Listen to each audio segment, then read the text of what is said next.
Welcome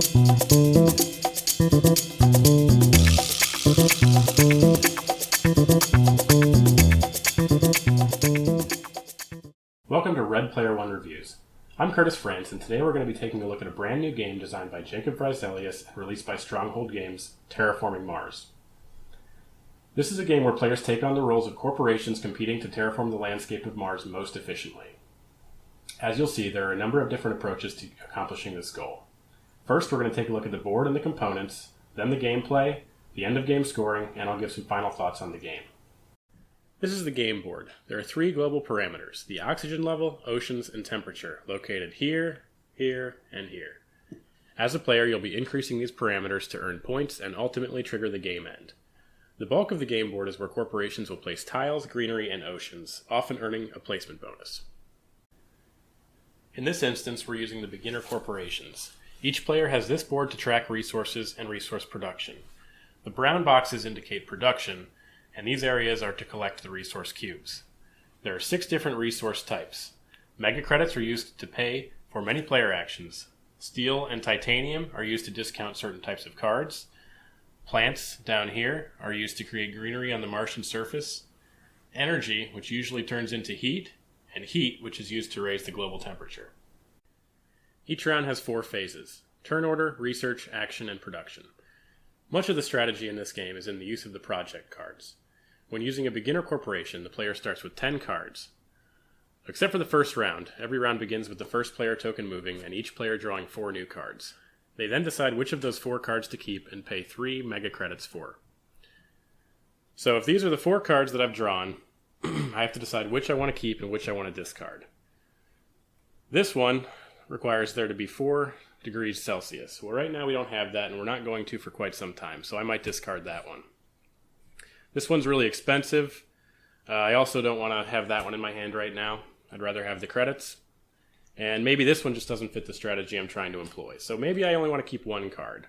So I'm going to pay 3 mega credits for this card and add it to my hand. Once each player has made the decision of which cards to keep, the action phase begins. Starting with the first player, players will take 1 or 2 actions on their turn until every player is passed in the action phase. This is an interesting dynamic because you may want to take only 1 action and stall. That allows you to take more actions later in the round, or take 2 actions at a time to optimize them and grab something before the other players even get a chance. Let's look at what the different actions are. As you can see, there are 7 different actions a player can take on their turn. Playing a card is the most common action, so let's take a look at that in some depth. There are 3 different types of cards. Green are automated cards, blue are active cards, and red are event cards. When playing a card, you'll need to consider a couple things. The first is cost, which is the number of mega credits required to play the card. Some cards also have a requirement, which often deals with the state of the global parameters, which again are oxygen, oceans, and temperature. For example, for the green card Archaebacteria, the maximum temperature is negative 18 degrees. If the temperature is ever above this point, you won't be able to play this card in the game. If the card's requirement is met and the credits are paid, the card effect then takes place. In this case, the player would increase their plant production 1 step and place the card into their tableau. To play the blue livestock card, the player needs to make sure there is at least 9% oxygen on Mars, and if there is, pay 13 credits.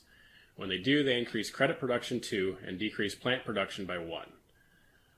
The blue card would then be placed in the player's tableau, and they would now have a unique action to take on later turns that allows them to place an animal, which is a player cube, on the card to score end-of-game points. Now, red cards are a little different because they are one-time effects and often create player interaction. Take this comet card. It's pretty powerful. It allows the player to increase the temperature 1 step and place an ocean tile, which I'll show shortly, and remove 3 plants from any other player's board. It's then placed face down in the player's tableau. Keep in mind that each card has what are called tags, and these may have passive effects for cards that are played later.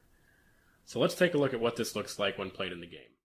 If the blue player played the comet, they first move the temperature up 1 spot, and in this case they hit a bonus level, which means they increase their heat production by 1, and they also increase their terraform rating, which is essentially victory points, by 1 also. Next, they place an ocean tile. The tile must be placed on one of the designated blue spaces on the board. In this case, maybe they want to play it right here.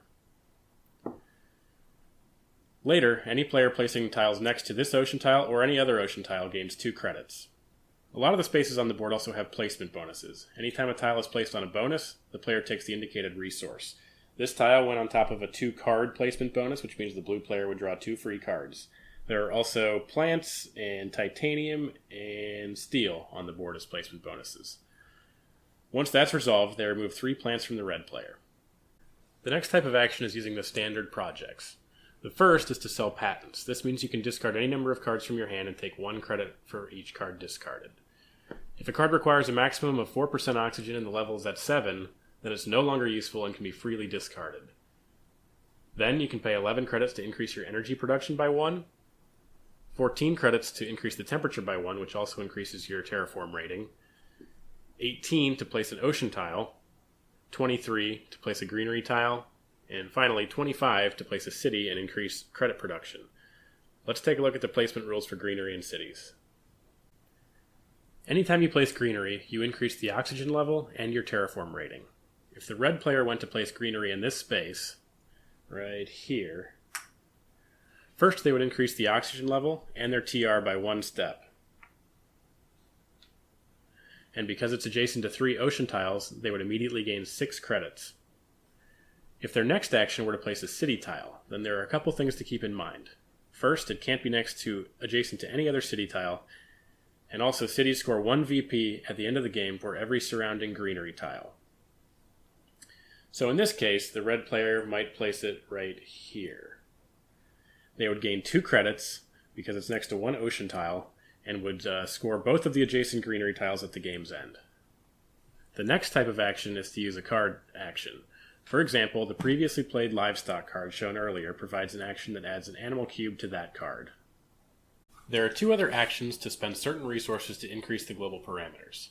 You can spend 8 plants to place a greenery tile and increase the oxygen level and your terraform rating 1 step. Or you can spend 8 heat resources to increase the planet's temperature and your terraform rating 1 step.